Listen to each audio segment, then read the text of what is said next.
così numerosi. I will speak in English just for a few words, and this will be an English afternoon, but probably very understandable for everyone because it will be an English spoken by Italians, that is very understandable for Italians, or spoken by Michael Sandel, who is very understandable in any case. I owe a big thank you to my friend Roberto Della Seta, to HuffPost, and to APR Comunicazione for organizing this meeting and for offering us generously the chance to host Michael Sandel in our department. As many of you, I have been a reader and also a listener of Michael Sandel for many years, because I'm a legal historian and I consider that having a knowledge of the understanding of present societies in the view of Michael Sandel is extremely important for someone who studies the legal, economical, and social structures of Western society also in the past. I don't want to say anything because we have a very full afternoon.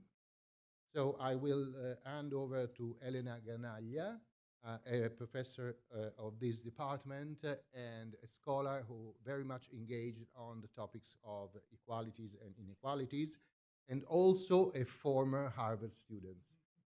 Please, Elena.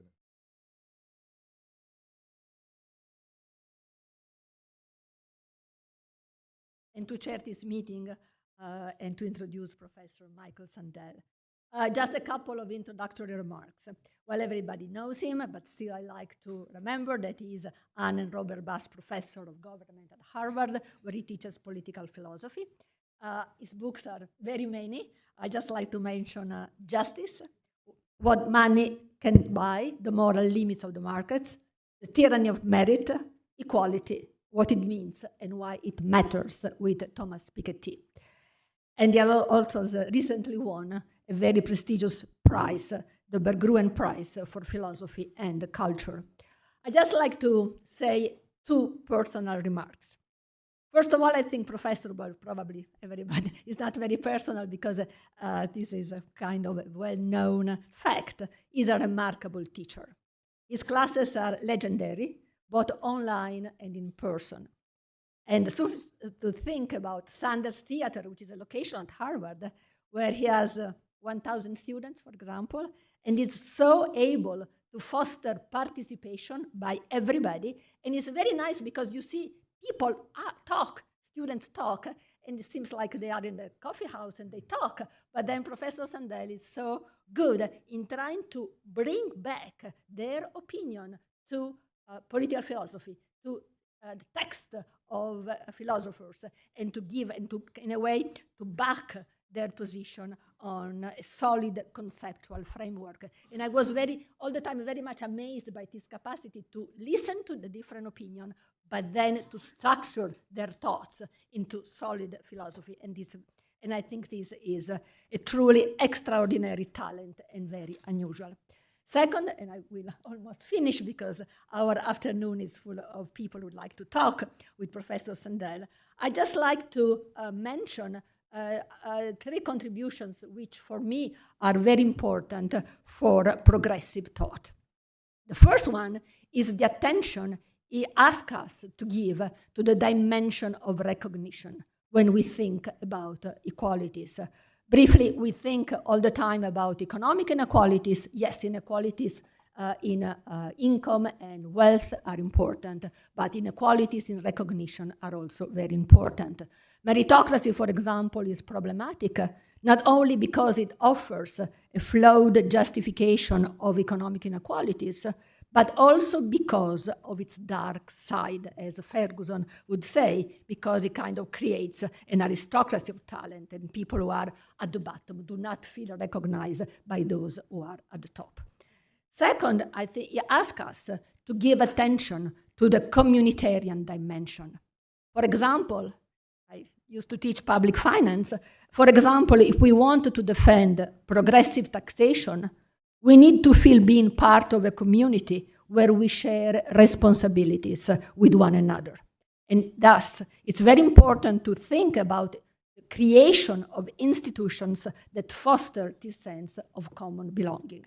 Third, and I'm finishing, the other point which he makes, which I think is very important for progressive thought, is that even when we think about social justice, we have to think about the nature of the good, of what is the good human life in a plural way. In a way, we have to go beyond the claim, which is often made by liberal, about that people should be neutral about conception of good life. But indeed, even when we think about social justice, we cannot be neutral among conceptions of good life. And I think this is, again, a very important point of his thoughts that has a lot to say also to enrich a progressive agenda that I think that we need so much in these times.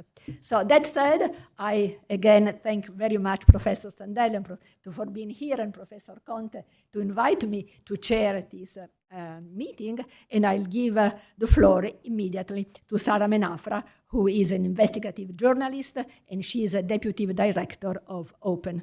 So Sara, the floor is to you. So thank you, everybody. Thank you, Professor Sandel. I'm truly thrilled to have you here. I've followed your work for years, and as everybody, I'm especially impressed by your public lectures. I want to start because I thought a lot about your suggestion to begin our conversation with the tyranny of merit. So even in Italy, our society is becoming more and more divided. But unlike in the US, the richest people don't usually use the degree to look down on less educated or poorer people. And they don't do it even if they vote Democratic, for example, as maybe Obama does, or I don't know. Do you think that your critique on the impact of meritocracy on democracy in the US also applies to countries like Italy, where the income boost from sorry. So my question is, do you think that your analysis about how meritocracy and meritocratic society affect democracy in the US, this idea also applies to countries like Italy, where the income boost from a college degree is less pronunciated because we have many data about this? What do you think? Well, here, do you want? First, thank you, Elena, for that introduction and summary of my work. Within 1 minute, you captured all of the essential elements. Thank you for that. And Sarah, thank you for the question.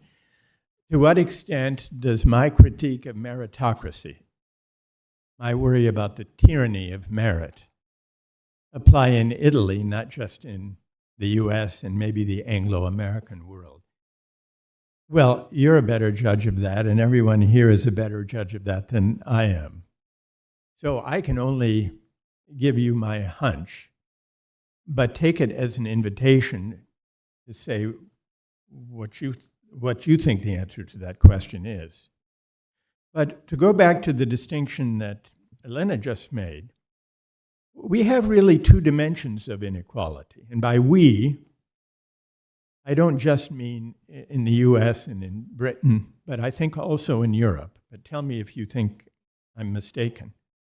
One are the familiar inequalities of income and wealth, economic inequalities.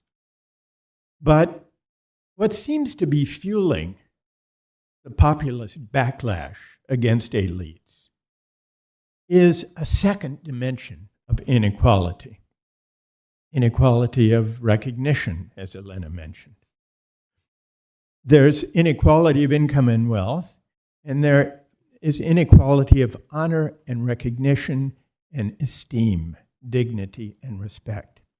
What seems to be fueling the populist backlash are a set of grievances that I take to be legitimate grievances that the mainstream parties of the center left and the center right, for 4 to 5 decades, have embraced a version of neoliberal globalization that resulted in outsourced jobs and wage stagnation in real terms, that deregulated the financial industry, that led to a financial crash, bailout of Wall Street, but that the anger at that set of policies isn't simply the loss of purchasing power for those left behind.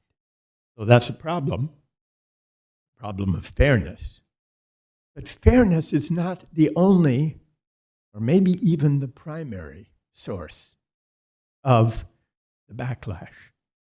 It's the sense that the work, the kind of work that working people perform, is less and less valued, honored, and respected. It's about the dignity of work. It's about feeling looked down upon by the professional classes, by well-credentialed elites.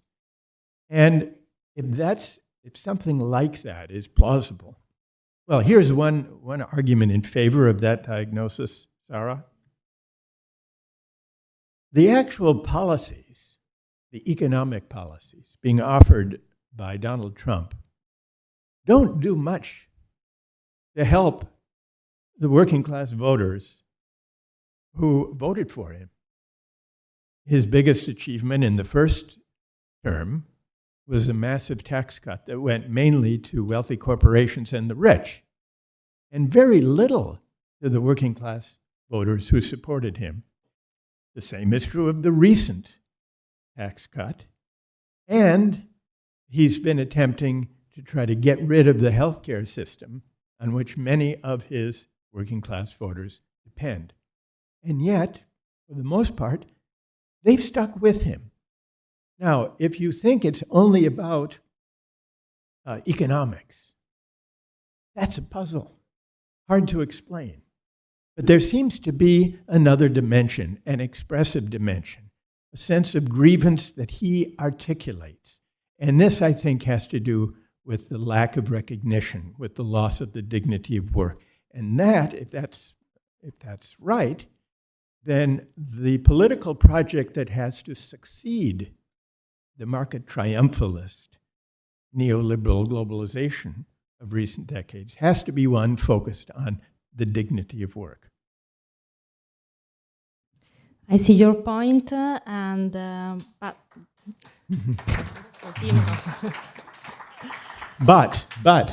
what's the but? The but is that, but I think that the situation is different from Italy, from the US, maybe for the cultural approach, as we are still a Catholic country. So the idea of the losers is still different. The idea of how the losers are connected with their destiny or not. So I think, what do you think? I think it's a very interesting point, and I would say this: the meritocratic ethic that feeds the divide between winners and losers has an added element in the United States and maybe in the Anglo-American world that touches on the point you raise, Sarah. Because it isn't only the diploma divide and the lost dignity of work, which I think is a common theme in the threat to democracy that we see in Europe as well as in the US. But part of what's created the divide between winners and losers in the United States are the attitudes towards success that have accompanied the widening inequalities. Those who've landed on top have come to believe that their success is their own doing, the measure of their merit, and that they therefore deserve the bounty the market bestows upon them. And by implication, that those who struggle, those left behind, must deserve their fate too. This way of thinking about success is connected to a certain animating ideal that accompanies the meritocratic faith. And this animating ideal may be more present in the US than in Italy. It's the idea that not only that meritocracy is more efficient because it assigns the social roles to those who can perform them well, not only that it's fair because it's an alternative to corruption and nepotism and privilege. There's an idea of freedom connected to the idea that we are self-made and self-sufficient that leads to this idea of my success being my own doing. And I think you have a point, Sarah, that public cultures that are informed by Catholic social teaching, even if it's very much in the background for many citizens, such cultures are less likely to embrace the full version of the ideal of freedom being bound up with being self-made and self-sufficient, and forgetting the role of luck in life, forgetting one's indebtedness to those who make their achievements possible. So to that extent, I think it takes a different form. I have another point. Yeah. In the first salary for a graduate young worker Yes. is decreasing in the recent years. If you are graduated more deeply, you earn less comparing to the past if you are a graduate young worker compared to the one who are not graduated. Is it fair like this? You mean that in Italy, if you are a graduated, well-graduated student, Yes. you're going to earn less than in the past, and this, having a degree pays less than in the past in Italy. it creates less of an And advantage. the family and the pays more. So, is it just? Is it just like this? Well, so if I understand you, Sarah, you're suggesting that the premium, the wage premium, the wage advantage Yeah. of having a university degree is less now than it used to be in Italy. Is that what you're saying? Yes, that's my point. Yeah. The other point. Well, it'll be interesting to see whether something similar will also happen in the Anglo-American world. And there's reason to think that that's beginning to happen. And so it may have happened more rapidly in Italy. I'm not an expert on the figures, on the wage differentials, but I think it's something we're likely to see in many societies. Now, whether that will ease the polarization, that I'm not so sure about. That's a further question. Going back to your last book, translated in Italy, Equality. So you argue that progressive taxation has not been strongly defended by Democrats in the US. You have instead emphasized they have emphasized on meritocratic narratives and not defending progressive taxation. In Italy, every debate about taxation ends very quickly with someone being labeled with a communist. So what do you think? How can taxation return to the public debate? Do you think is it essential for moving society in a more egalitarian direction? I'm in favor of progressive taxation, but the question is how to defend it, how to articulate a politics that can be persuasive. And part of my criticism over a long period of time, and Elena was describing this, is that now here liberalism has a different meaning in Europe and in the United States, but say center-left liberalism in the US has tried to make the case for progressive taxation and for redistribution without embracing very strong notions of national community and solidarity. That was the point that you were making. And the reason for this is clear, given our political tradition.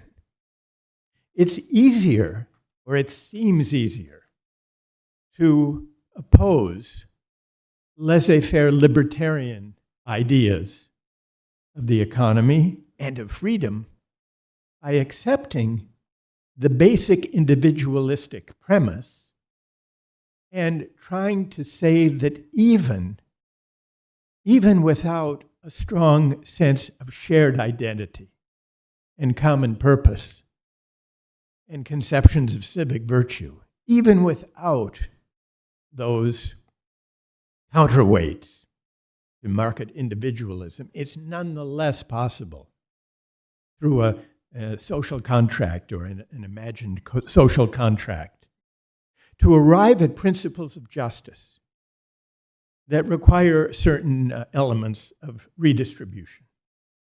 This, it seems to me, and this goes back to the famous attempt by John Rawls to develop a theory of justice that did not depend on any particular conception of the good life or any very strong notion about how we are as persons embedded in communities with history, with traditions that give rise to mutual obligations for one another. That's seen as too controversial. And so the attempt has been to try to make the case for progressive taxation and redistribution without that stronger communal language. I've long thought this is a mistake, and I think that the relative weakness of the American welfare state reflects that mistake. And so it seems to me that the case for progressive taxation matters greatly, and it has to embrace a stronger sense of solidarity and the mutual obligations of citizens for one another, rather than to try to derive the case for redistribution and progressive taxation from a social contract theory that has individualistic premises. Seen from Italy, I find your focus on ethics rather than just economics especially interesting, because this perspective is almost absent from our public debate. Nobody talks about ethics, and I'm wondering why, but it's very interesting. But what role do you think ethics should play in shaping the future of modern economics? Can ethical reasoning return to the public discourse in such a secularized society? I think so, and I hope so. And I've been trying, maybe not too successfully, to argue for that since my book, What Money Can't Buy, and even before. If we accept, well, let's take one step back. What we need now, I think, is to debate fundamental questions. And with regard to the economy, we have to debate what is the purpose of an economy. The answer to that question has long seemed too obvious even to debate. Going back to Adam Smith, for example, and up through Keynes, they both said very directly, the purpose of an economy is consumption. Consumer welfare is what economies are for. And then there are debates about how to promote consumer welfare, and different parties have different answers to that question. But I think we need to question that underlying assumption. And this goes back to the dignity of work. The idea that an economy is for the sake of maximizing consumer welfare rests economics on a utilitarian ethics. It seems as though it doesn't deal with any controversial moral claim at all, but it does rest on a utilitarian theory of ethics. An economy should try to maximize the satisfaction of people's preferences, whatever they are, as they bring them to the market. But what that misses is that we are not only consumers, we are also citizens. And as citizens, we want to be able to have a say, a voice in shaping the forces that govern our lives. We want to be participants in self-government. We want to deliberate about the social value of this or that contribution and how it should be rewarded. Now, this suggests a different idea of freedom from the consumerist one. Call it a civic conception of freedom. I'm not free insofar as I can get what I want in the market. I'm free insofar on the civic conception. I'm free insofar as I can have a meaningful say, deliberating with fellow citizens about common purposes and ends. Now, my identity as a consumer doesn't equip us for that kind of civic project, because it's entirely individualistic. One's producer identities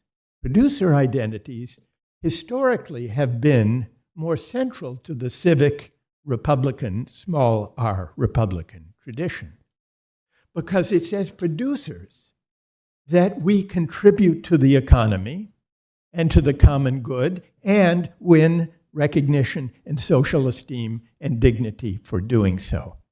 Which brings us back to the dignity of work, brings us back to the anger and sense of grievance of many working people. Those grievances are not about access to consumer goods, not primarily. They're about honor and recognition, which is to say they're connected to producer identities, which are in turn connected to the project of self-government. Because closely connected to the crisis of recognition is a crisis of self-government. People in democratic societies are frustrated above all, and this I think is true in Europe and in America and beyond.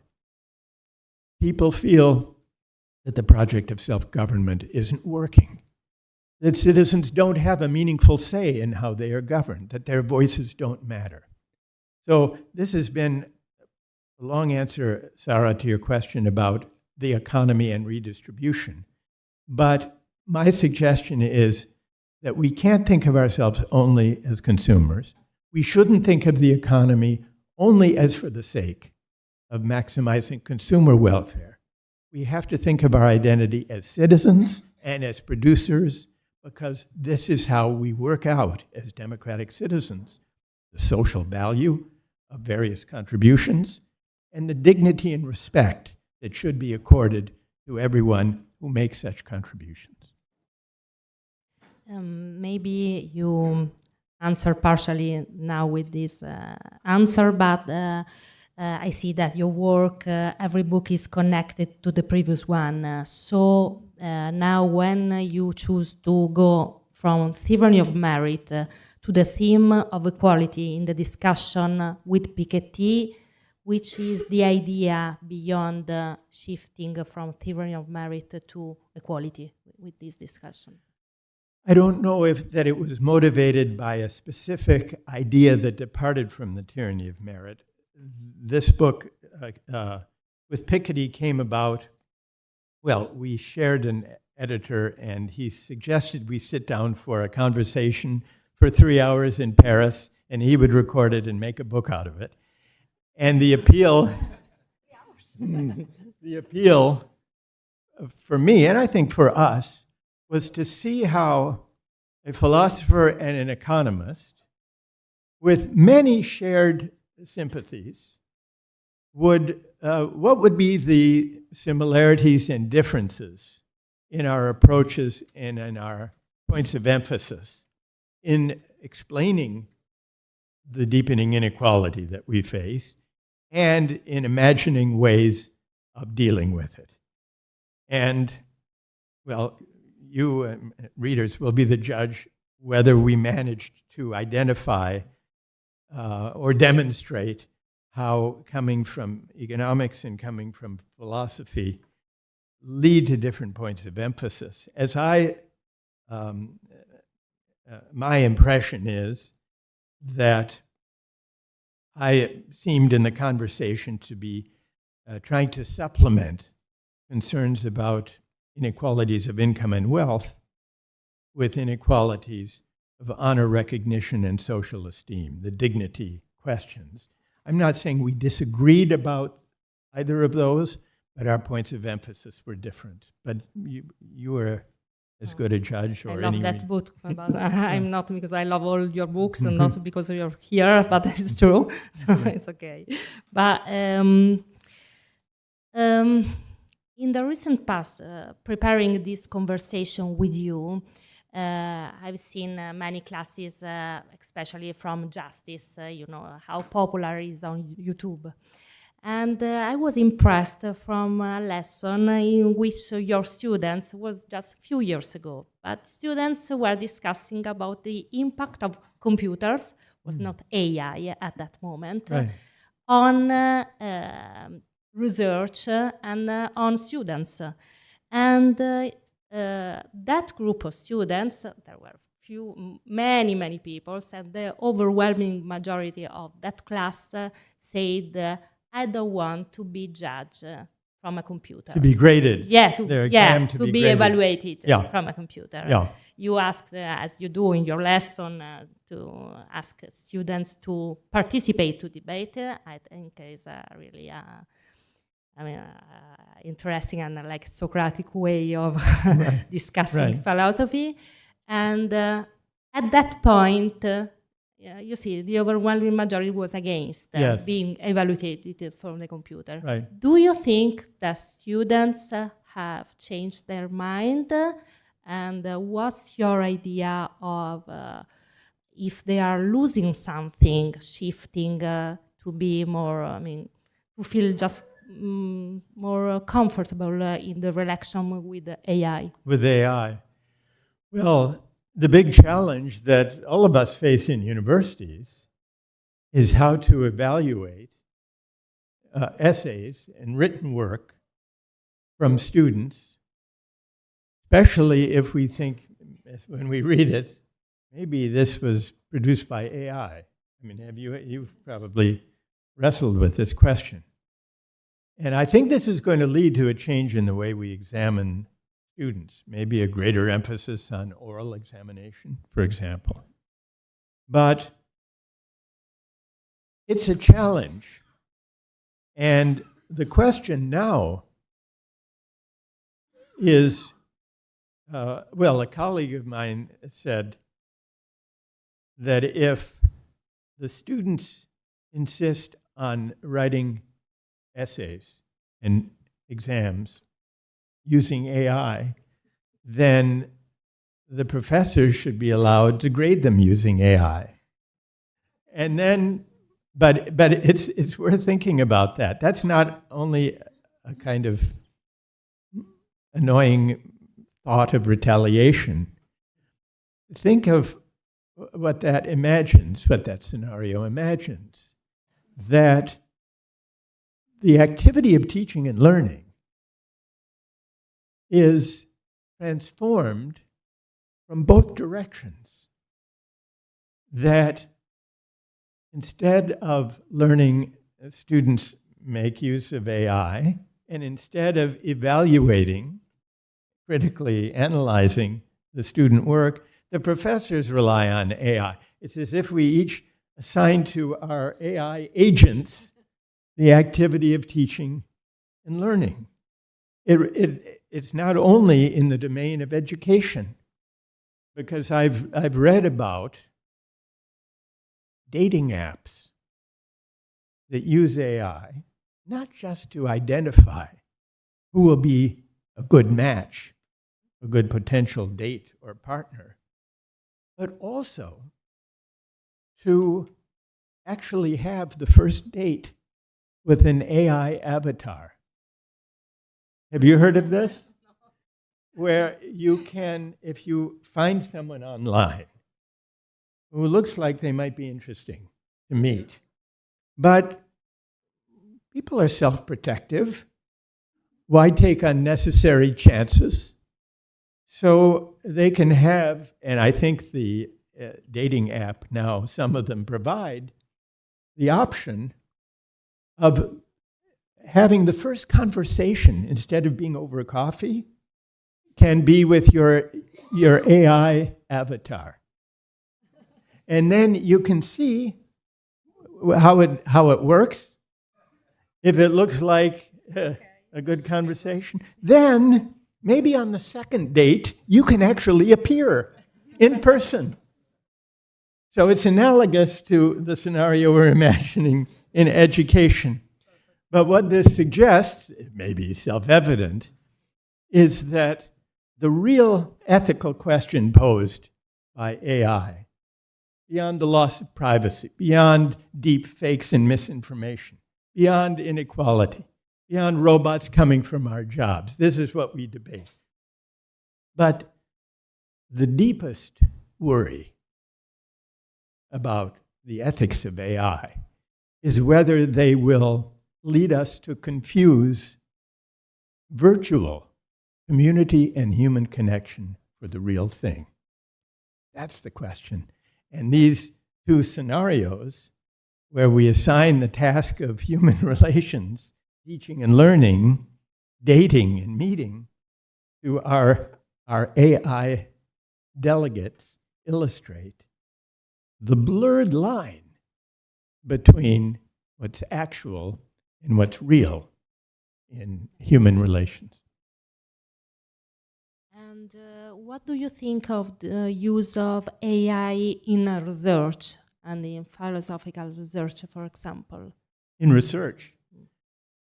Well, it can be a useful tool the way search engines are useful tools in research, provided they're kept in their place, provided the researchers who use these tools pose the questions and evaluate the answers, just as any research source, even of a traditional kind, a book or a newspaper or an article. As researchers, as scholars, we don't just take whatever we find, even in an ancient manuscript, never mind in an AI device, as if it's necessarily true. It's an ingredient in our reflection and in our attempt to learn about the past or this or that subject. It's going to be harder and harder, I think, to preserve that element of critical evaluation the more and more we rely on AI in research. But that's not a reason to abandon it. It's a reason to keep it within its proper bounds. As a final question, I want to go back to, current affairs, because you took a stand against President Donald Trump when he decided to attack universities, even if you are critical with Harvard and other Ivy League universities, for example, in how they apply or not apply meritocratic standards, as you mentioned before. But you took a stand against Donald Trump and his attack on university and funds to university. So after almost a year, Donald Trump, and after yesterday's speech in which Donald Trump asked for death penalty for Democrats who ask people from the people who serve as a military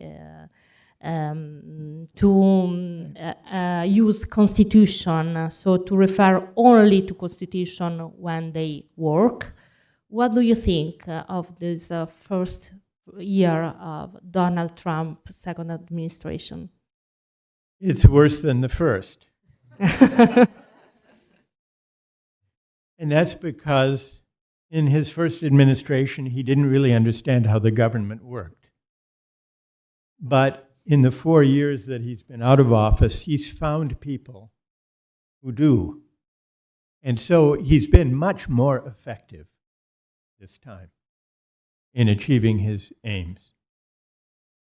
Now, on the example, I don't know if everyone is familiar with this last example you mentioned. There were some Democratic members of Congress on the truth he who said put a video, a series of videos, reminding members of the military that they do not have a duty to carry out illegal or unconstitutional orders.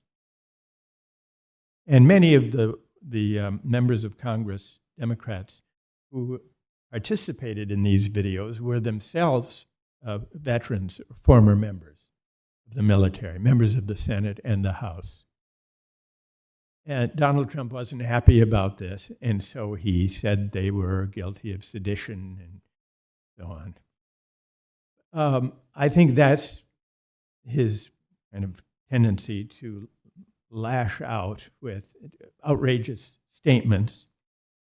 It's important to be aware that he generates outrage continuously with every news cycle. And in some ways, it's a way of keeping the opposition off balance, because one outrageous statement after the next keeps journalists and also the opposition party so preoccupied with trying to respond to the outrage that they are distracted, and ultimately the public becomes distracted from an attempt to create a compelling alternative political project.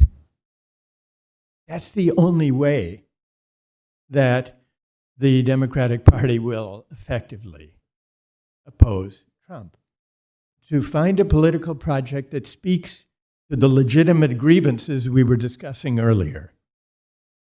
And of course, it's irresistible to respond to an outrageous statement like that, but it requires a certain discipline, maybe to have some people respond to the outrage, but not to allow that to distract and diminish public discourse so that the Democrats don't find their way to a more compelling political alternative. And so there's a double danger in these statements. The underlying sentiment, which is ugly, but also its power to distract, which is politically paralyzing and disabling.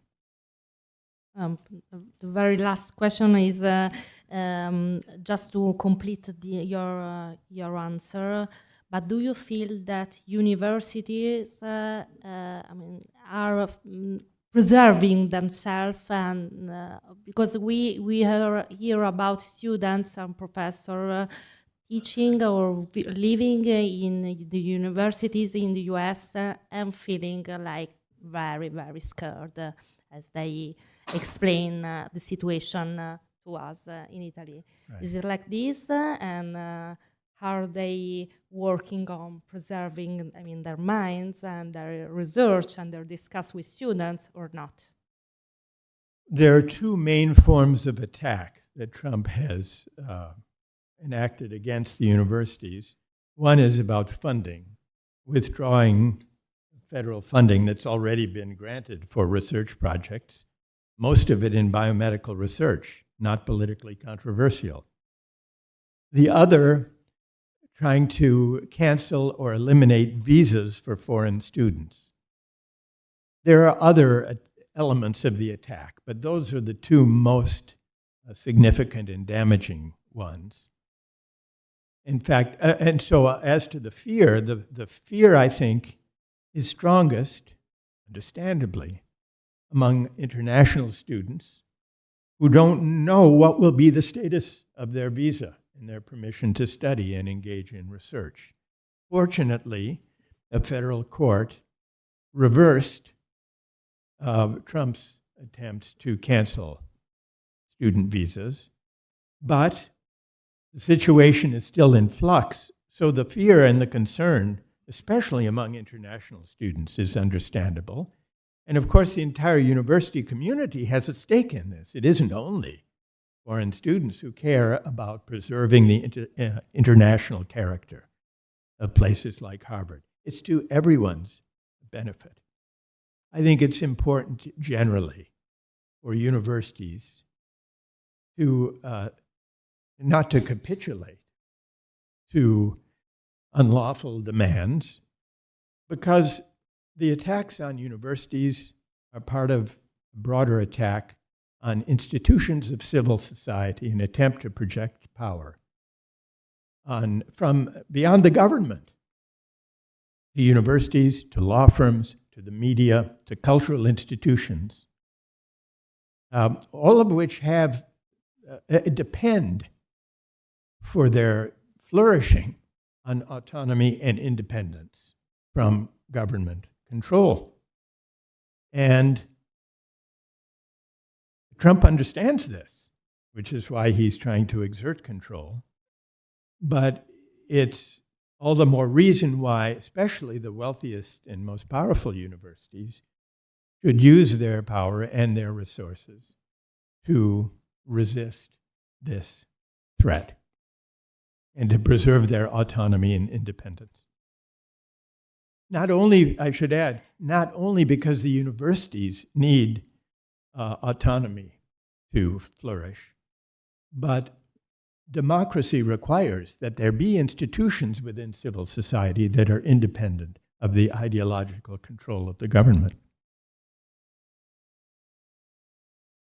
Much. Thank you.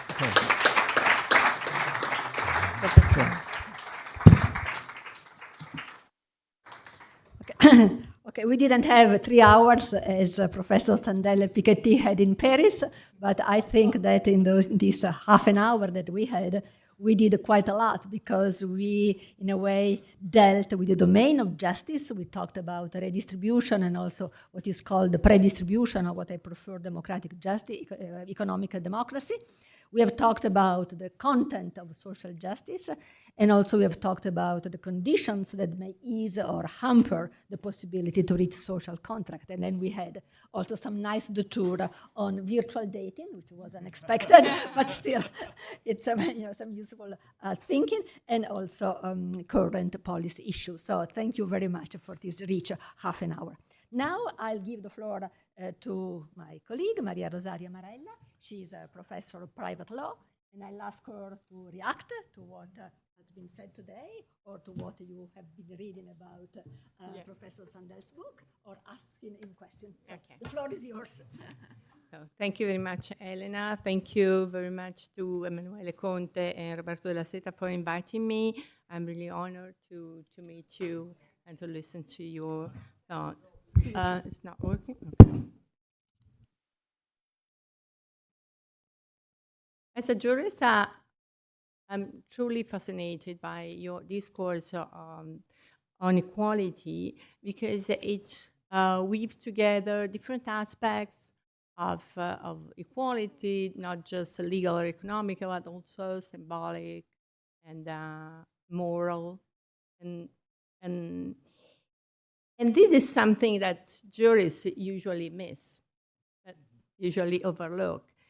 And so just taking into account 2 examples, like the commodification of public goods like healthcare and education, but also the tyranny of merit, meritocracy.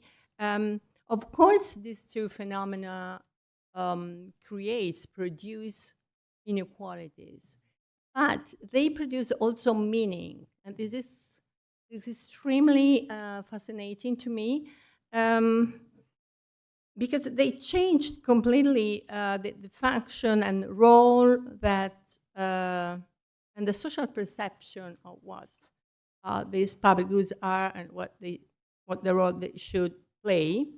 For instance, talking about the commodification, healthcare, education, and other public goods, it's not just that the market corrupts the way in which they should work or perceive, but what you point out is that the meaning of these public goods change among the user, the recipients, and that the professional that have to perform the services, that has to have to provide the services, and so it's like for example, the relationship between teachers and students and doctors and patients change completely because the former are selling a commodity.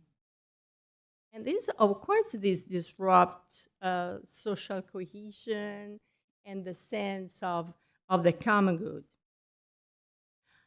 And this is true also for meritocracy. Meritocracy is something that has destroyed the very idea of a system that should ensure equality of opportunities.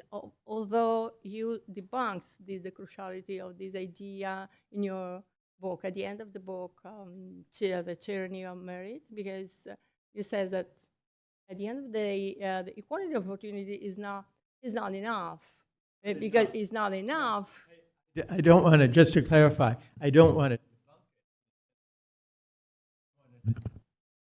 debunk it in the sense of rejecting it. I don't, but I do think it's not enough to create a just society. Yeah, exactly.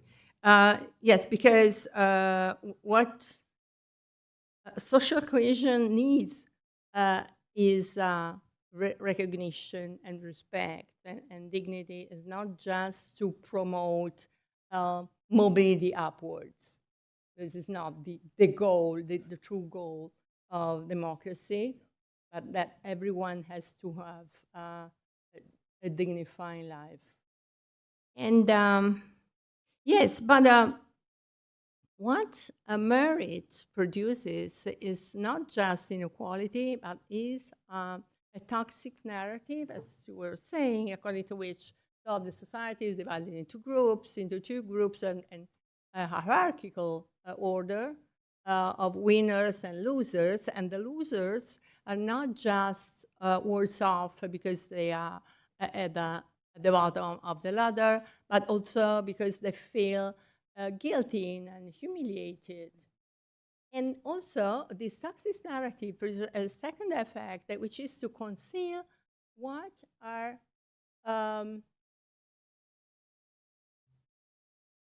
what are the components of individual success, which is not just the virtues, capabilities, efforts of the individual, but are also the social infrastructures that are behind. And by concealing that, it's completely what again social bonds and a democratic life should be. And so at the end of the day, it seems to me, and this is a question, that both cases, commodification of healthcare and education, for instance, but also of, let's say, knowledge, scientific research, and also this pattern triggered by meritocracy have behind, or recalled to me at least, not just the idea of the common good, but also maybe need a politics and the law of the commons in the sense of Elinor Ostrom, or even a commonwealth as a well-producing common in the interpretation of Arte Negri. What I mean is that both public goods like education should not be appropriated. Is a common good. Something is a common, something that has produced together collectively, and that should be not appropriated and managed as a common good, not just public because of the state, but because Harvard, for instance, is not a public university, but in my view, is a common good, is a commons, and should be managed in that way. And this is the same for, and from a different aspect, I think that common goods has to do also with what merit produces and its toxic narratives, because it's not true. As I was saying, it's not true that the success of a person is just based on its effort and capabilities, but is also a matter of knowledge and what is behind. With this is a collective product. And from this point of view, I think that it has to do with the commons, with the politics of the commons. And my second point is on recognition. And I really love that point, because it's a different way to deal with this alternative redistribution and recognition. And especially if we talk about, so the way you tackle the problem, which is who is at the bottom of the social ladder, people that have no degrees, people that are that feel like they have no self-esteem, are not dignified. Well, this is a specific identity, but it seems also to me it's not the common idea of identities in the meaning made clear by identity politics. So it's like recognition beyond identities. And what you stress, and it's extremely interesting to me, is that the bias which are grounded on identity politics and which are perceived as shameful, sexist bias, racist bias, and homophobia. Well, this kind of shamefulness is not in the case. So we won't find it in the case of these so poor jobs, because it's not a proper identity, and so it's a bias which is rooted and which produces many consequences, like also anti-elitism. But it's not shameful. It is totally tolerated. Yes. It's tolerated. It's a bias which is common to fuel. So yes. We know. Yeah. Yeah. Yeah. So I have two questions here. First, it seems to me that the jobs, the most jobs that are undervalued are the jobs that are that concern social reproduction and care. Care work, caregivers, global care chains are there. We find workers that are totally undervalued, marginalized, and discriminated, genderized, racialized. So I wonder whether one dynamic that triggers these phenomena is not just the educational gap, but is also this production-reproduction divide. And what you were saying before, that production is valued and reproduction, although it reproduces society, is undervalued, is constantly undervalued. And the second question, this is my last point, is if you think that a way to give to recognize, so as a vehicle of recognition would be the recognition, the attribution of a basic and conditional income to everyone, in order to recognize to everyone dignity, respect, and no differences among jobs. That's it. Thank you. It depends what you prefer. Would you like to listen to Professor Ricciardi, or would you like to, and so you can answer? Okay, so, but because you're, okay, fine. Okay. Well, I love Professor Marella's points, all of them, and I agree with all of them. As for the questions, the politics of the commons is a very good way of putting the question, because support for public services, we often think of that. Public schools, public parks, public recreation centers, public transportation, public libraries, public swimming pools. We think of public services too often as being mainly for the sake of providing services for those who can't afford to buy their own, who can't afford to go to a private health club. There's a municipal swimming pool, for example. Or those who can't afford a private car, there's a public transportation. But this way of thinking about public services misses the politics of the common. One of the most corrosive aspects of the inequalities of recent decades is that they've led those who are affluent and those of modest means to live increasingly separate lives. We send our children to different schools. We live and work and shop and play in different places. We rarely encounter one another, people from different social backgrounds, that is, in the course of our everyday lives. And this is a loss. It's a loss, as you were suggesting, of social cohesion. But I think it also explains or contributes to the rancor and the polarization.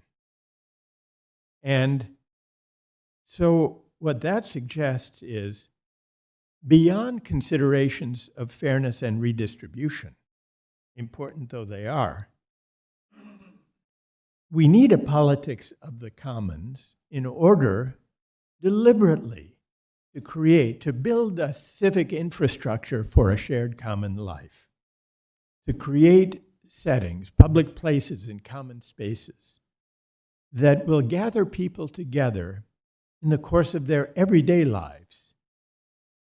Because this is how we learn to negotiate and to abide our differences, bumping up against one another on the subway or in a public park or contending with the public schools. And this is how we come to care for the common good. The politics of the commons could recall us to our shared democratic citizenship. And it's a project beyond questions of redistribution. So I want to emphasize that point that you made. You made a wealth of interesting other points. I'll just say quickly, because there are others I know who would like to speak, but on the universal basic income, if it could come not at the expense of public services, but in addition, then it could be a valuable source of income security. But my worry is that now some of the primary advocates for universal public income are Silicon Valley entrepreneurs who believe that robots will come for a great many jobs. And they're advocating a universal basic income essentially to buy off political opposition to the automation of the economy with their robots. Of course, it's they who will own the robots. And what this misses, if this came to pass, and even if the universal basic income were sufficiently generous, unlikely, to offset the loss of work, it would not replace work as a source of contribution and recognition. And so I think that has to be borne in mind as we consider how to contend with the potential loss of work for large portions of the population. Should we simply declare that work is obsolescent as a source of support and rely on a universal basic income? Or does that risk deepening the lack of recognition and dignity that we are already contending with? Yeah, great points. There were others I didn't get to. All were really good. Thank you. And now the floor to Professor Ricciardi from the University of Milan. Okay, thank you very much. We're a bit late, maybe, but we are a bit late, but maybe not too late to let the Hall of Minerva fly. Yeah. And so my question will return back to your political philosophy and to your criticism of John Rawls that you developed in your book in 1982, which was for those who were involved in the debate at the time, even as students, a book that really opened a fracture in the debate, because you were defending an idea of a way of connecting justice and the idea of the good that many people regarded as old-fashioned in a way. And it was even more interesting because it was coming from somebody who wasn't a conservative, like a Straussian or whatever, but was somebody on the left. So for many years you have defended, articulated this position, and I see, reading your recent books, that this is very much in the background of your criticism of capitalism. The situation, it's changed very much in the public debate in the United States, and also, I would say, in UK from this point of view, from 1982. Now, somebody who wants to defend a thick idea of goodness and a position like the one that you were arguing for in 1982 is contending the floor with the many theories that are trying to defend the thicker theories of the good. And this seems to reduce the space for the viability of a theory such as yours in the debate, because it seems to me that, especially if we consider what is coming out from the left, I think the people who are writing nowadays for Jacobin or The Nation, the young thinkers of the left, they are not reaching to a, let's say, quasi-Aristotelian understanding of the good, as the one that you were defending then, but they are returning to a kind of quasi-Marxist attitude that would reject the same idea that you can criticize from a moral point of view capitalism. So I would like that you would say something about this. Clearly you're still committed to that philosophical vision, but are you optimistic with respect to the possibility that you can gain space from the, let's say, conservative and even reactionary people who are using the idea of the good life in ways that are incompatible with the way that you are defending? Right. And then a very short question, a silly one. My students loved your book on justice. I use it with the first-year students. But those who were studying for a philosophy degree were puzzled because they always ask me, but why he put Aristotle towards the end of the book? Mm-hmm. Is there an explanation for that? And I always said, because it's preparing the ground for his theories. So Yeah. it must be come at the end. Is it? All right. I'll answer the last question first. Yeah. And Okay. yes, that's part of it. That's part of the reason that it prepares. In the exposition, it enables me to articulate my view. But it's not only that. In teaching in general, I've always found it helpful to try to begin where students are when they arrive. And in societies like ours, or at least in Anglo-American societies, I began with utilitarianism because that seemed to be, at least at the surface, the received common sense of the day. And then, when students began to grapple with utilitarianism and explore its implications, most quickly came to the conclusion that they thought utilitarianism didn't take rights seriously, or didn't take fundamental duties of respect seriously. That intuition also is very close to the surface. Hence, Kant and Rawls to elaborate the most powerful versions of that view. And then, when the complexities and the challenges that that view faces arise, then the maybe less close to the surface arguments of Aristotle provided an angle of seeing how neither the utilitarian nor the liberal Kantian position seemed adequately to capture our moral convictions. So that's the reason for the exposition.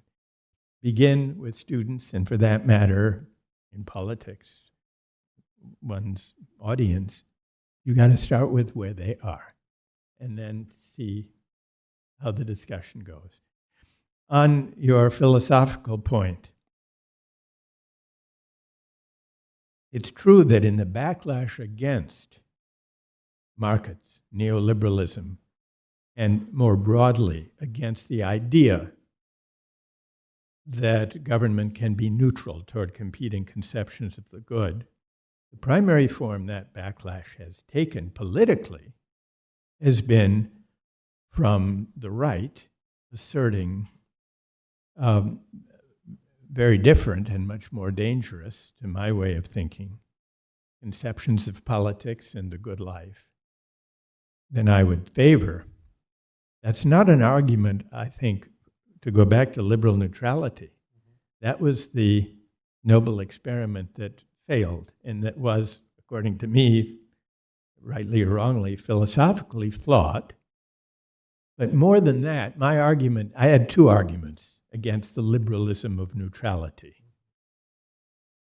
First, were the philosophical ones, that it's not possible, actually, to derive and defend principles of justice and rights that are neutral with respect to competing conceptions of virtue and the good life. That was the philosophical argument.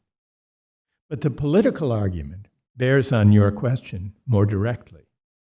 My political argument all along was the attempt or the pretense to be deciding fundamental questions, constitutional questions and questions of political economy, without addressing contested conceptions of the good life,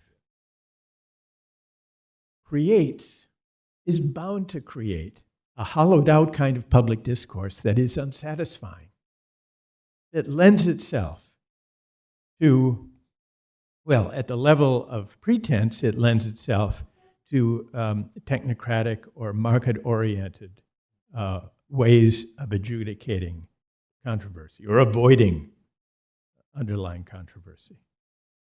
But what the technocratic, market-based default it created was an empty, hollow public square, empty of larger meaning and purpose, trying, despite itself, to claim that it wasn't taking sides in the competing moral and spiritual convictions that citizens bring to public life. Instead, it was asking everyone to leave their moral and spiritual convictions outside when they entered the public square, in the name of a certain kind of toleration, a toleration of avoidance, that we can contend with moral disagreement best in a pluralist society by agreeing to disagree, by not taking up the moral controversies that we would become embroiled in if we connected justice to questions of the good. But the moral void that creates at the heart of public discourse, sooner or later, this is my argument, will be filled. And when it's filled, it will be filled by narrow, harsh, intolerant moralisms or assertions of two kinds: fundamentalism, religious fundamentalism, or hypernationalism. And that's exactly what happened. So what we've seen now, so I think that, my claim would be, that vindicates my worry. It vindicates my diagnosis that the liberalism of neutrality slides into an uncritical embrace of markets and of technocracy that creates such a moral emptiness. People want public life to be about large questions of meaning and purpose. They want public life to be addressed to questions of justice and the meaning of the good and what we owe one another as fellow citizens. And when mainstream politics abstains from that, or tries to, it creates an opening for the kind of harsh, intolerant assertions of meaning, fundamentalist or hypernationalist and xenophobic, that we've seen with the backlash. Now, does that leave space for an alternative?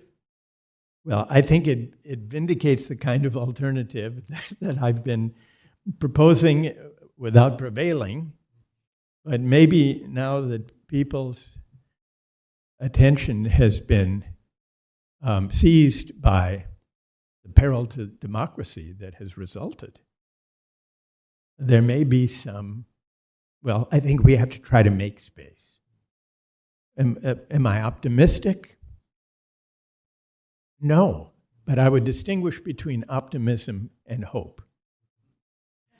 The source of hope, well, the source of optimism, the lack of optimism and the reasons for it are self-evident.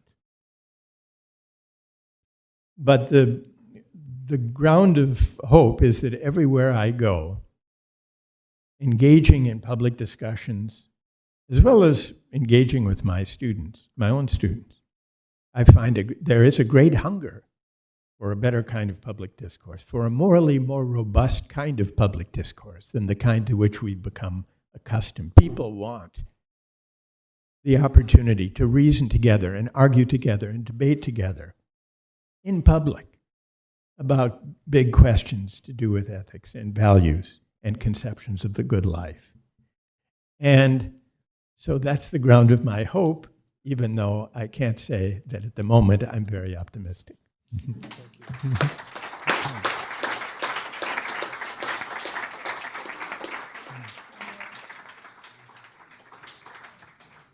you. We still have some time, so if someone wants to talk, please come here because you need a mic. Oh, fine. Can you give me the mic? That's fine. Yeah, sorry, thanks. Could you come here? Or just introduce yourself, and this is the mic. It's okay? It's better if I go. Okay.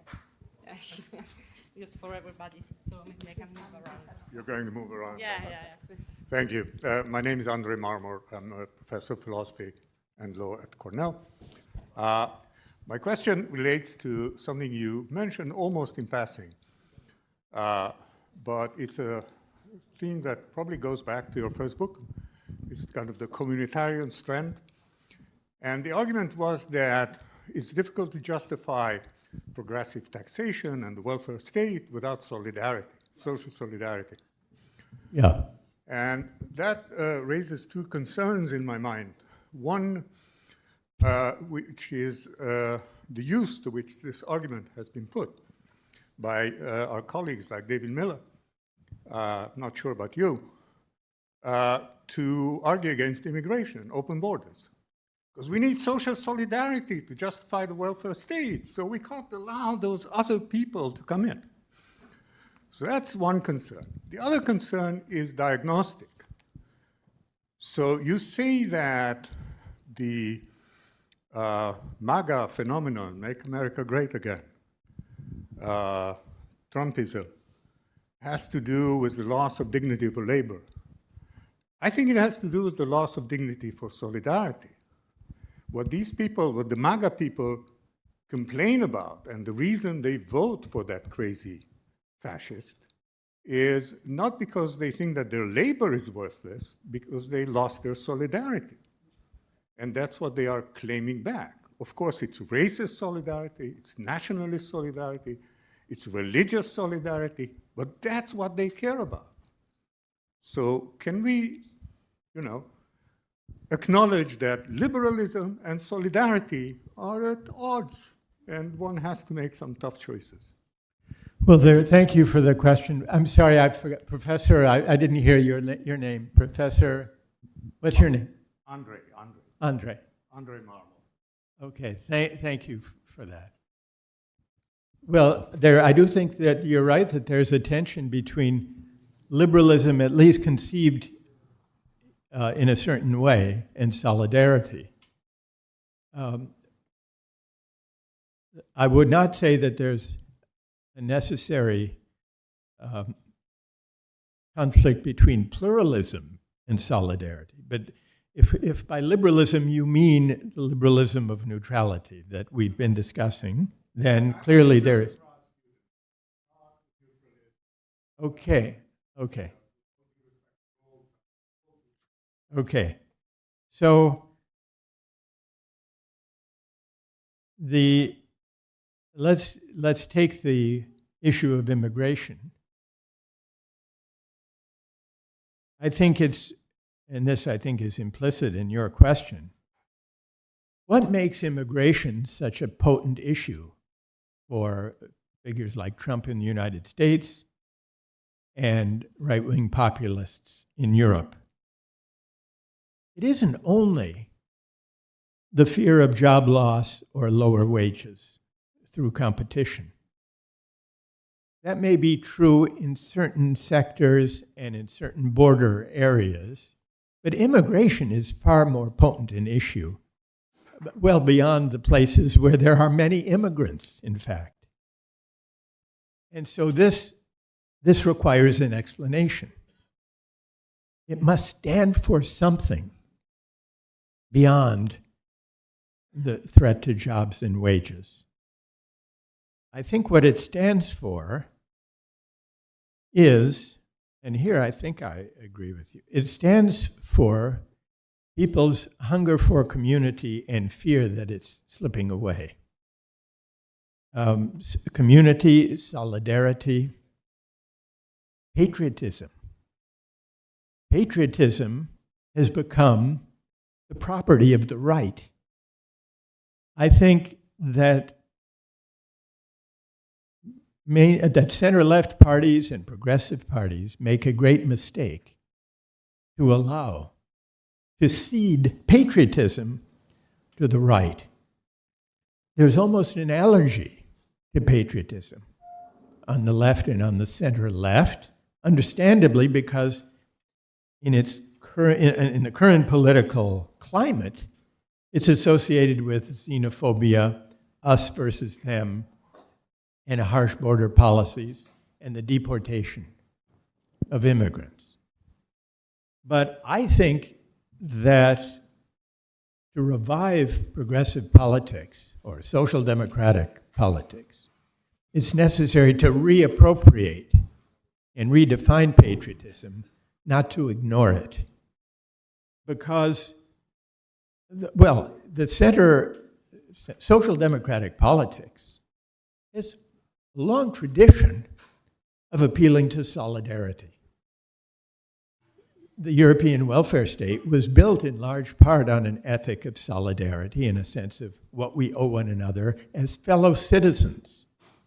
That's an ethic of solidarity that is also, it can be construed as an ethic of patriotism. What do we owe one another as fellow citizens? And when people come to believe, rightly or wrongly, that their country treats newcomers, people who have come across the border, better or with greater concern than they treat people in hollowed-out industrial communities who've lost their jobs due to outsourcing over 5 decades. They're angry. Now, insofar as they feel that their country cares less for them than for strangers, do they have a point? That's the question. Do they have a point? And I would say that underlying source of the potence of the immigration issue has to be taken seriously. For the last 5 decades, the project of neoliberal globalization was more or less to transcend national borders, to encourage the free flow of goods, free trade agreements, capital, and people across borders, and implicitly to denigrate patriotism as a kind of atavistic, old-fashioned thing that uneducated people cling to because they don't know any better. I think that was a condescending way of viewing people's attachment to their sense of national citizenship and belonging. And so, is liberalism compatible with taking patriotism seriously? Well, any liberalism worth reviving, I think, should find a way to take solidarity and patriotism seriously, rather than to say that's just for xenophobes.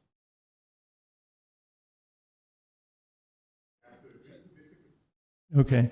Maybe we can take other questions. Here one and maybe okay.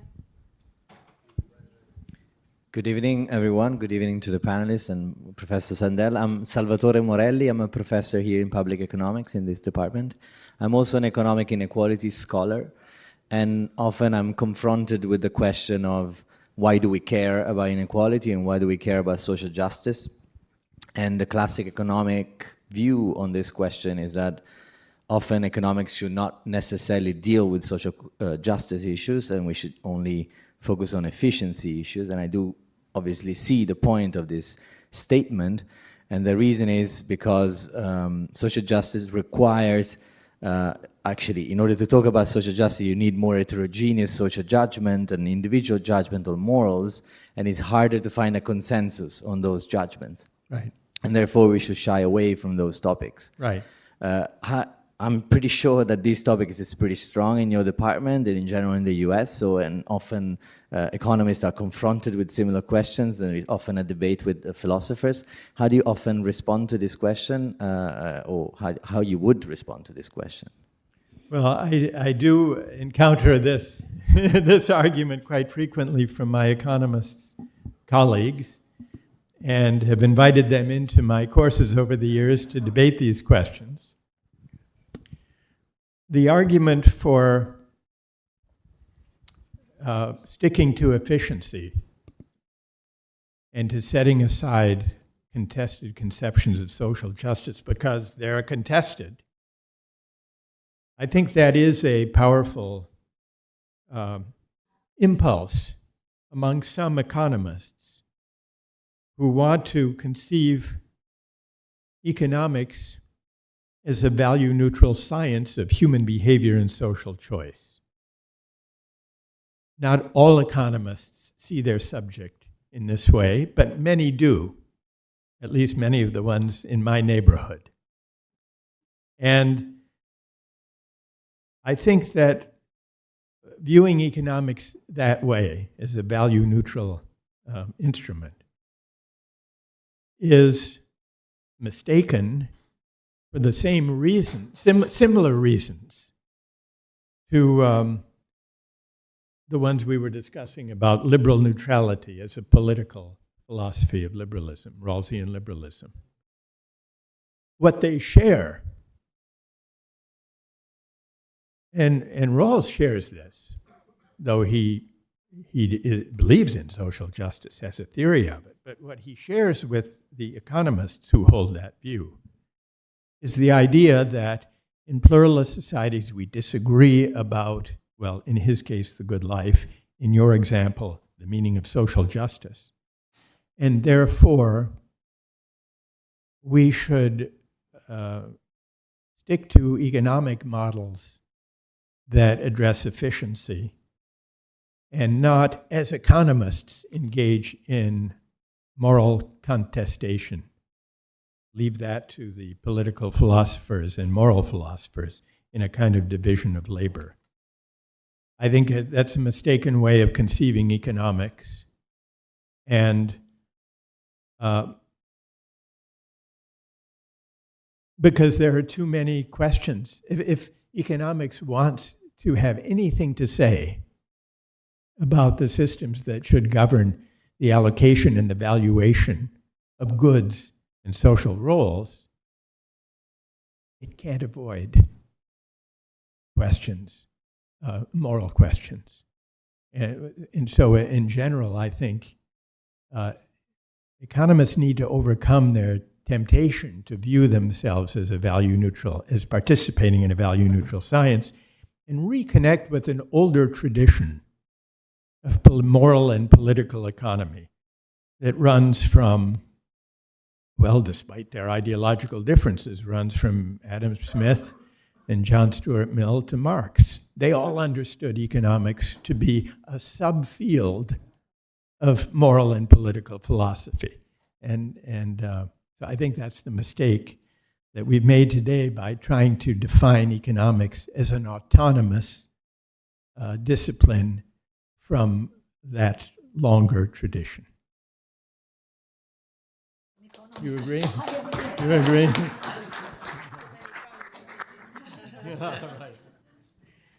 Okay, thank you. So my question is about the boundary of recognition and the boundary of community. So if solidarity is related and linked to community, I think that from a, let's say, progressive perspective, one should ask community among who, and the recognition of what, and among who. And therefore, I'm sorry if I am a bit critical, but Yeah. I don't see the neoliberal globalization project as a project with free people, free capital, and free goods, because people were not free to move since Right. borders were very powerfully enforced, and therefore that project was not actually about the free movement of the people, but about the free movement of capitals and goods. And we see how neoliberalism and authoritarianism and xenophobia are very much interwoven in this perspective of creating a kind of freedom of specific activities which are not about the freedom of movement. And the second point is that here in the West, we saw the social democratic nationalist agreement.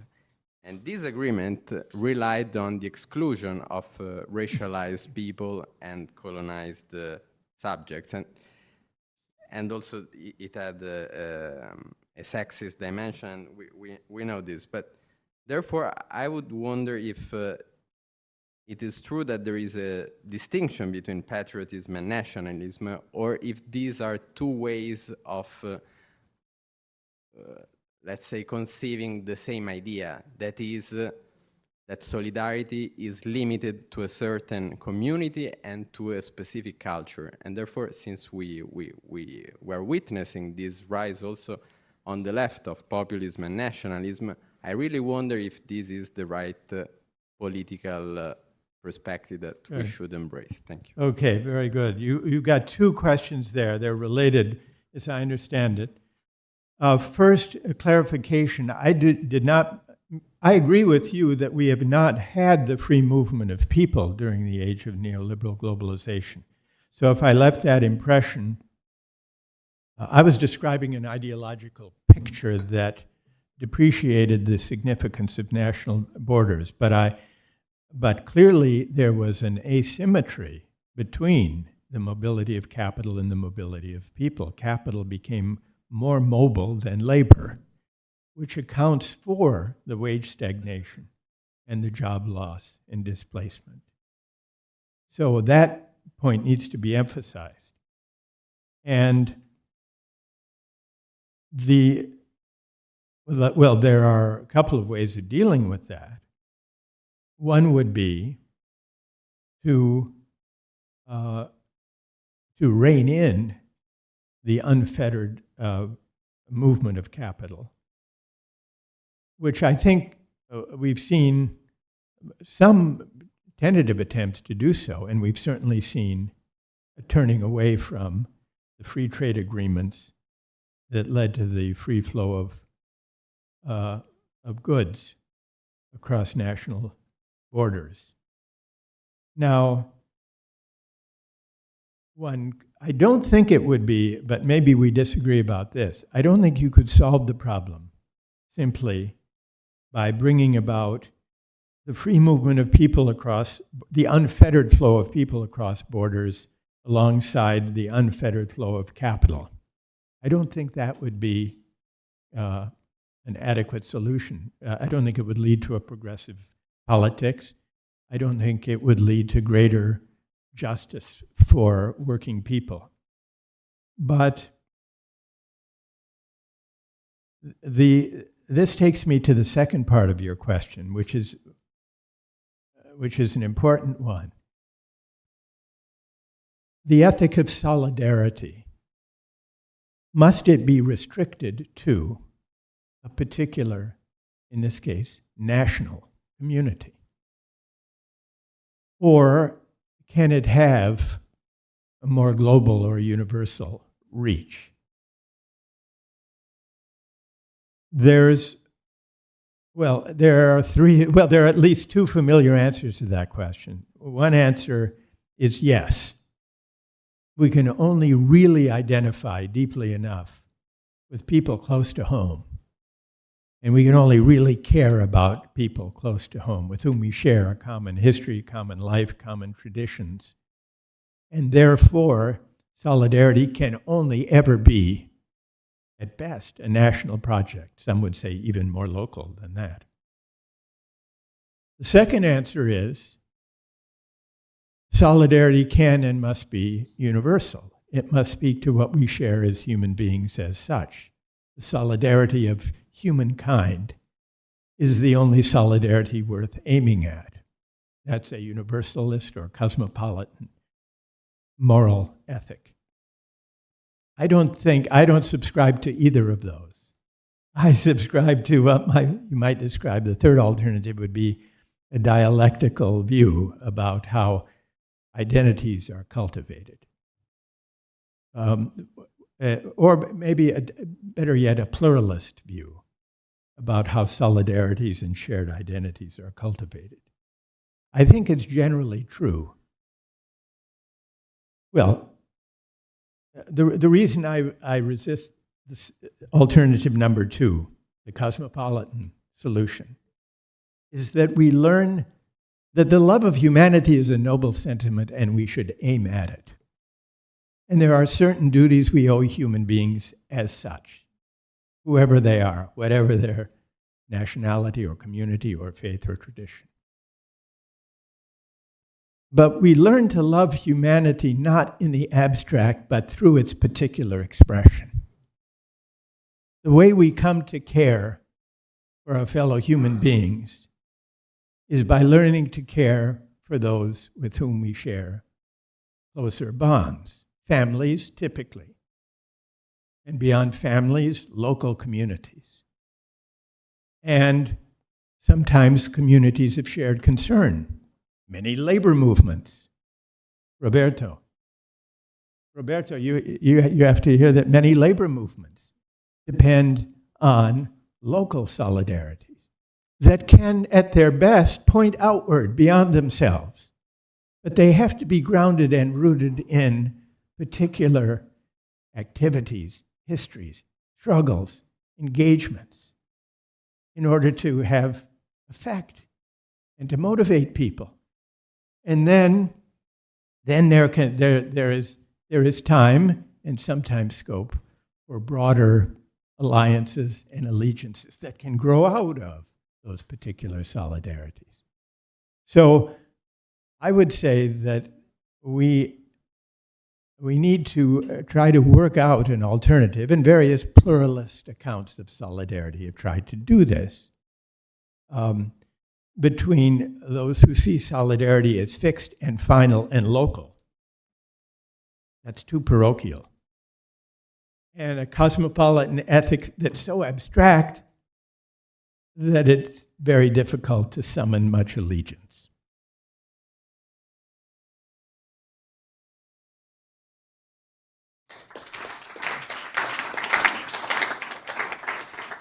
I think we can still take one question. There was one question over there. I can go if you want.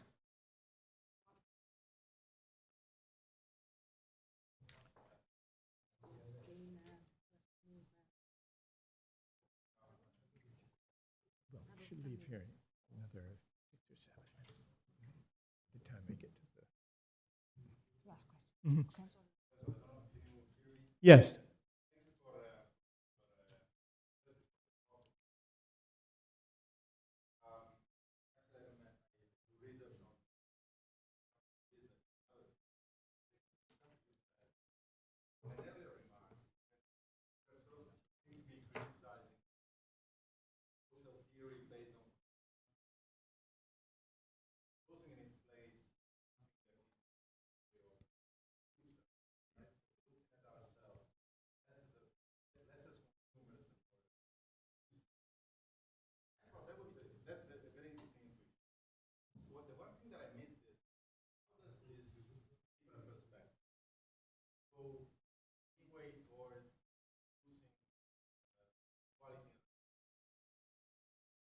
Yeah.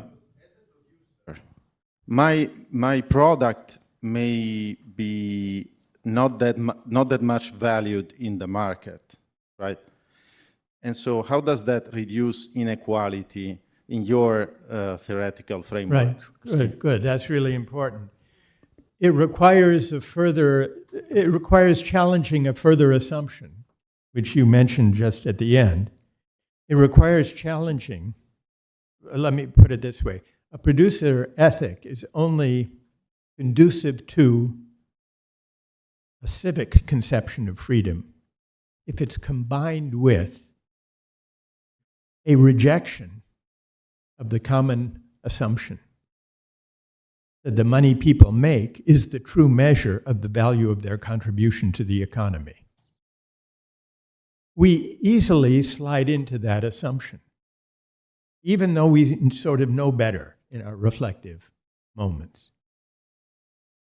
Because if it were true, then we would be committed to the idea that a billionaire casino mogul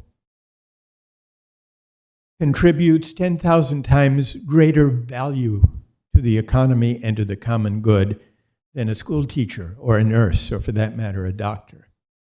And even most laissez-faire economists wouldn't insist that that's the case. So it's a mistake to outsource our moral judgment about the value of contributions to markets and to be governed by the labor market's verdict on what contributions matter most. in moments, we hear politically expressions of this idea. In 1968, Martin Luther King, shortly before he was assassinated, spoke to a group of striking sanitation workers, garbage collectors in Tennessee. And what he told them was, in the final analysis, the person who picks up your garbage is as significant as the physician. Because if he doesn't do his job well, disease will be rampant. And then he added, all labor has dignity. This was shortly before he was killed. This is an example of a political rhetoric appealing to a producer ethic that is tied to an ethic of recognition. By itself, it can't alleviate inequality, but it can call into question the assumption that it's for markets to tell us the value of contributions. And that's an important first step toward a moral and political economy that seeks a greater equality of honor, respect, dignity, and social esteem.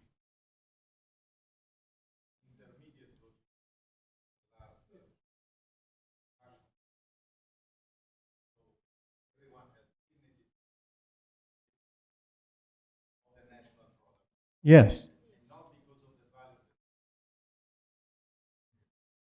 Yeah, if I understand you right, yeah. I think so. I mean, I didn't quite fully grasp the last bit. Yeah.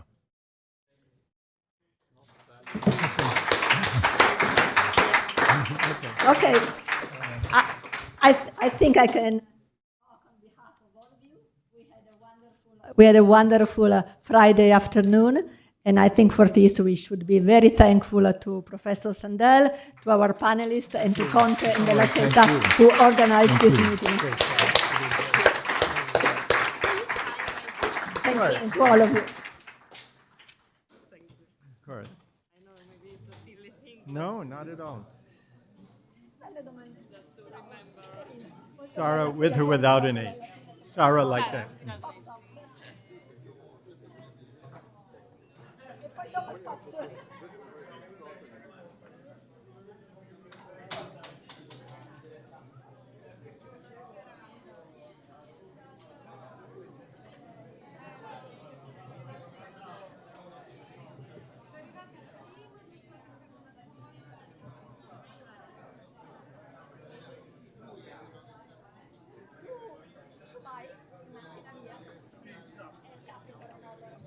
My pleasure. Oh, of course, I'd be honored.